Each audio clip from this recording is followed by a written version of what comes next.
Hello दोस्तों, नमस्कार। आपका हमारे स्टडी फॉर जॉब चैनल में बहुत बहुत स्वागत है और सभी को मेरी तरफ से नवरात्रि की हार्दिक शुभकामनाएं। आज नवरात्रि का पहला दिन है। पूजा पाठ में सभी लगे होंगे। माँ से यही विनती है कि हम जल्दी से जल्द सक्सेस हो जाएं और कामयाबी को प्राप्त करें और हिम्मत के साथ लगे रहें और हमें हिम्मत से लड़ने की शक्ति माँ दे और हमारे हौसलों को टूटने ना दे, हमें बिखरने ना दे। जो गलतियाँ पहले हुई हैं उन गलतियों को कभी दोबारा ना करने दे और हमारे हाथों से कभी किसी का बुरा ना हो, हमारी वाणी से कभी किसी का बुरा ना हो। इन्हीं सारी भावनाओं के साथ में हम अपना वीडियो स्टार्ट करते हैं। तो बात करते हैं अब हम लोग अपनी अपनी पढ़ाई की। तो इस समय तो त्योहारों का ही सीज़न, अक्टूबर तो पूरा टोटल देखा जाए तो त्योहार ही त्योहार है। इधर नवरात्रि है, फिर उधर करवा चौथ का त्यौहार आ जाएगा, फिर उसके बाद दीपावली आ जाएगी। मतलब टोटल बिज़ी रहना है, खास करके हाउस वाइफ्स के लिए। तो इस चीज़ से अपने लिए टाइम निकालना है हम लोगों को। इसके अलावा कुछ कर नहीं सकते हैं। मैनेज करना होगा, टाइम मैनेजमेंट करना होगा, थोड़ा जल्दी उठना होगा, थोड़ा देर में सोना होगा।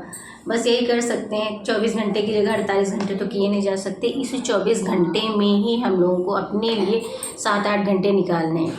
तो इसके लिए क्या करना है? इसके लिए सबसे पहले तो आप पहले से जो चीज़ें भाई उस समय हौच पौच हो जाए, उन सब चीज़ों को पहले तैयार कर लीजिए। तो अपना रिवीजन करते रहिए, पढ़ते रहिए। पीसीएस का तो अभी कुछ कंफर्म भी नहीं हुआ, होगा भी या नहीं होगा।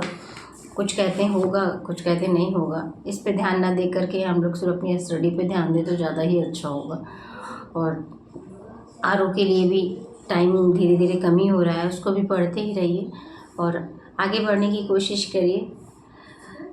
वो कहते हैं कि हौसला तो टूटने नहीं देना है किसी भी हालत में, हौसला तो रखना ही रखना है और बिना हौसले के कुछ हासिल नहीं होता। और माँ दुर्गे से यही प्रार्थना है कि वो हमारे जीवन को उज्जवल बनाए, हमारे अंदर जो भी विचार आएँ अच्छे आएँ, किसी के प्रति गलत ना सोचें, किसी का बुरा ना करें और भगवान इतना सक्षम बनाए कि किसी के करने लायक बने और उम्मीदें कम करें, अपेक्षाएं कम करें और करने लायक ज़्यादा हो जाएं। तो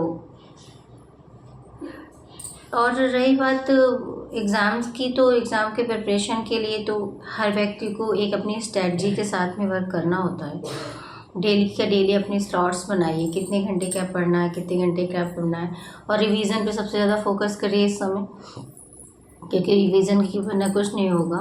वो क्वेश्चंस बहुत लगाइए। PYQ लगभग कहते हैं कि 10,000 लगा के जाना चाहिए पीसीएस के लिए। तो लगाते रहिए और कोशिश करिए कि अच्छे से अच्छा स्कोर कर पाएँ और इधर उधर की बातों में न ध्यान देकर से अपनी पढ़ाई पे ध्यान दीजिए।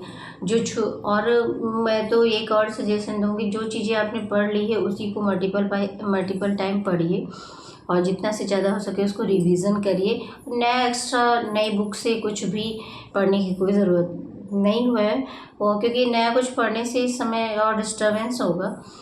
अपने माइंड को क्या कहते हैं, स्थिर रखिए, इधर उधर भागने मत दीजिए, व्याकुल मत होइए। अगर पोस्टपोन होगा तो वो भी 2-4 दिन में, 5 दिन में पता चल जाएगा। नहीं होगा तो एग्ज़ाम तो 27 अक्टूबर को है ही और पढ़ोगे तो फ़ायदा ही रहेगा, बढ़ता ही रहेगा, घटेगा तो है नहीं। उसमें कुछ भी किसी का कोई नुकसान नहीं है। चाहे वो एग्ज़ाम आज करा लें, चाहे वो 2 महीने बाद कराएं, एग्ज़ाम तो देना ही है और वो भी होना है तो लाखों करोड़ों वर्ष पहले, बाद में तो होगा नहीं। 2 ही महीने की बात है। जहाँ इतना है, जहाँ थोड़ा और सही, बस फ़र्क पड़ना है तो करंट अफेयर्स में ही फ़र्क पड़ना है, इसके अलावा किसी चीज़ में फ़र्क नहीं पड़ेगा। इसके साथ साथ आप अपने आरओ की भी प्रिपरेशन करते रहिए। सबसे ज़्यादा आप हिंदी, रीजनिंग और क्या कहते हैं कि इधर एनवायरनमेंट वगैरह जो छोटे छोटे टॉपिक्स हैं उसको भी क्लियर करते रहिए, इसको ज़्यादा पढ़िए। क्योंकि भाई हिस्ट्री वगैरह इतना था है कि आप पढ़ते रहिए, ख़त्म ही नहीं होता है। ज्योग्राफी अच्छे से पढ़ लीजिए, मॉडर्न हिस्ट्री पढ़ लीजिए।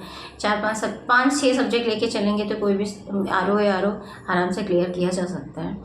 और पढ़िए, ध्यान दीजिए खुद पे, और सबसे ज़्यादा बच्चे कोई बीमार ना हो पाए इस समय, क्योंकि अगर बीमार हो गए तो बहुत सारी दिक्कतें आ सकती हैं।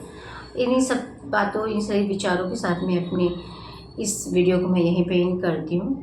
और एक बार फिर से जय माता दी।